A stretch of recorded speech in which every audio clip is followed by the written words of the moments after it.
ये जो 7 अवस्था बताए ना चित्त की, उनमें से ये जो जागृत अवस्था है,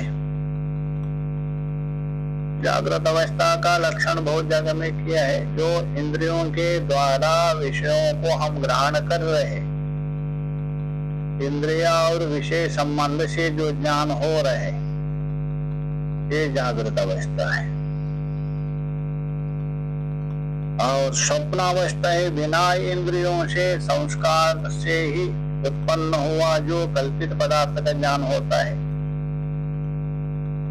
ये है स्वप्नावस्था है। और स्थूल और सूक्ष्म दोनों पदार्थों का ज्ञान नहीं होता है, वो है सुषुप्ति अवस्था। जागृत अवस्था, स्वप्नावस्था, सुषुप्ति, 3 अवस्था है ना। ये व्यक्त बोल तो नित्य प्रति सबके अनुभव में आती है, सभी के लिए पता है। शास्त्र पढ़ा है, को भी शास्त्र नहीं पढ़ा है, उसको बस विभाजन भले ना करे, वो बोलता रहे मैं आज ने बहुत अच्छा स्वप्न देखा था, अरे आज नींद में ऐसा सो गया, बारह नींद में सो गया था, कुछ भी पता नहीं था। तो 3 जो अवस्था है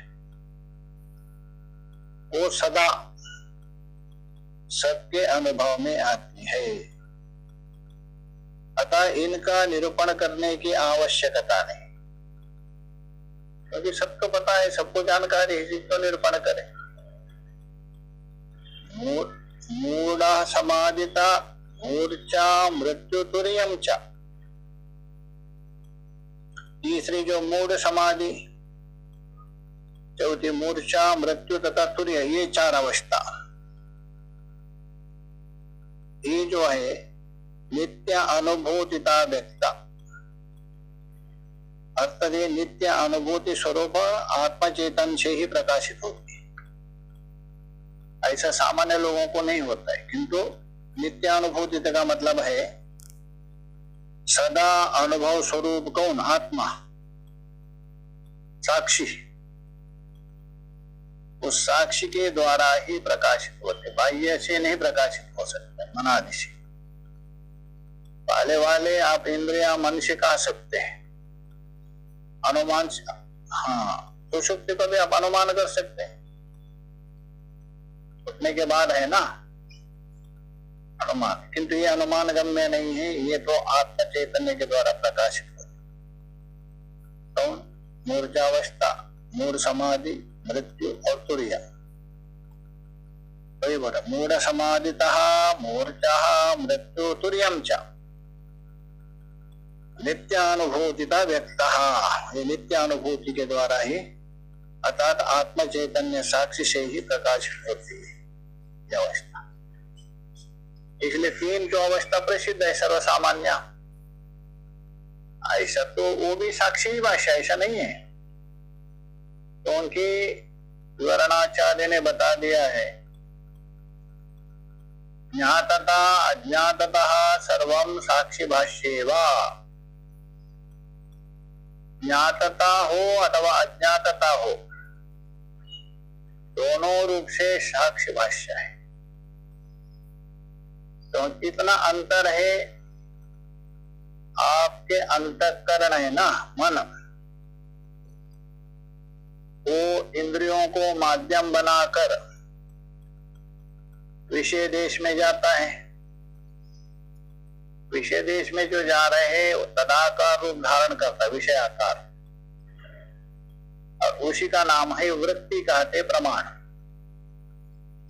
और वृत्ति का काम इतना ही है, उस वस्तु में ज्ञातता उत्पन्न करना। अभी तक घट को मैं नहीं जानता था, अभी घट को जानता हूं, बस इतना ही उसका काम है। ज्ञातता मतलब मैं जानता हूं, और नहीं जानता हूं अज्ञातता है। अच्छा, ये घट को मैं जानता हूं, ये ज्ञान हो रहा है क्या नहीं आपको? अयम घटा अहम जानामि, घट में जो ज्ञातता है उसका ज्ञान आपको हो रहा है, और घट में जो अज्ञातता है, घट को मैं नहीं जानता हूं, तो वो भी आपको ज्ञान हो रहा है। दोनों तरफ से आपको घट का ज्ञान तो हो रहा है। एक तो ज्ञातता रूप से हो रहा है, एक अज्ञातता रूप से हो रहा है। एक में ज्ञातता विशिष्ट घट, एक में अज्ञातता विशिष्ट घट, अज्ञान विशिष्ट। किंतु इन दोनों को प्रकाशित कौन कर रहा है? दोनों का ज्ञान किसको हो रहा है? वो साक्षी को। इसलिए यद्यपि दोनों साक्षी भाष्य है, किंतु एक तो केवल साक्षी भाष्य होता है, एक वृत्ति के द्वारा होता है। बस ये थोड़ा अंतर है। तो इसलिए हम बता रहे ये जो अवशिष्ट जो चार थी ना, ये है नित्यानुभूति स्वरूप आत्मा चैतन्य से प्रकाशित होते, इसलिए बता दिया। आगे जो बता रहे, ये जो आप मूढ़ समाधि आदि जो बोल दिया ना, ये कहां से बता दिया? ये जो अवस्था मान लिया ना आपने, ये अवस्था कहाँ वर्णन किया है, किस ग्रंथ में इसका उल्लेख है? एक श्लोक में, उत्तम मूढ़ समाधानम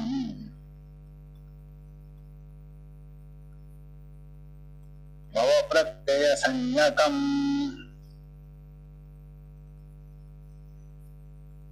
पुरा संप्रज्ञात नामा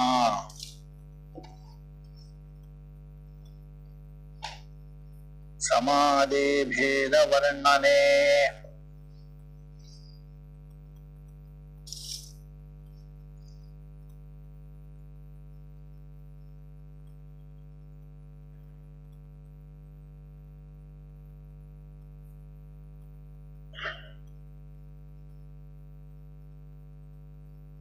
ये योग सूत्र में भी टीका में आया है।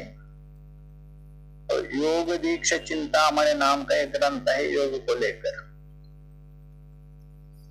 उस जो योग दीक्षा चिंतामणि नाम का जो ग्रंथ है, योग की टीका है, व्याख्या दी है उसमें। तो उसमें ये जो मूढ़ जो बताया ना, मूढ़ समाधि, उसका वर्णन किया। तो ये बोल रहे उत्तम किम मूढ़ समाधान। मूढ़ समाधान बोलते मूढ़ समाधि का ये चौथी अवस्था है ना, उसको उत्तम, कुत्र उत्तम? योग शास्त्रे। योग शास्त्र का मतलब योग दीक्षा चिंतामणि नाम का जो व्याख्यात्मक ग्रंथ है, उस कहा भव प्रत्यय संज्ञकम, उसमें योग सूत्र में बताया भव प्रत्यय और विदेह प्रत्यय करके। तो भव प्रत्यय समाधि, विदेह प्रत्यय समाधि करके भेद किया। उसके भी चार भाग किए उन्होंने, अलग अलग प्रकृति लय आदि। तो इसलिए वहां बता रहे भव प्रत्यय संज्ञकम, भव प्रत्यय नाम का मूढ़ समाधि का वर्णन वहां वर्णन किया है। इसमें योग दीक्षा चिंतामणि में कहा पुरा असंप्रज्ञात, अर्थात असंप्रज्ञात समाधि है ना, उसके भेद का वर्णन करते हुए पहले इनको भी असंप्रज्ञात समाधि का अंतर्भूति किया है। क्योंकि जैसा असंप्रज्ञात समाधि में त्रिपुटी का भान नहीं होता है, वैसे ही प्रकृति में जो लय होते हैं ना, प्रकृति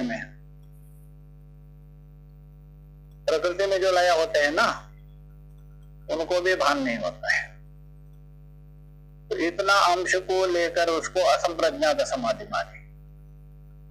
तो वास्तव में वो असंप्रज्ञात समाधि नहीं है, स्वस्वरूप में स्थित नहीं होता है वो। हाँ जी, हाँ, हाँ, मतलब ये भी प्रकृति लय आदि जो होते हैं ना, उसमें क्या होता है, त्रिपुट का तो भान नहीं होता है।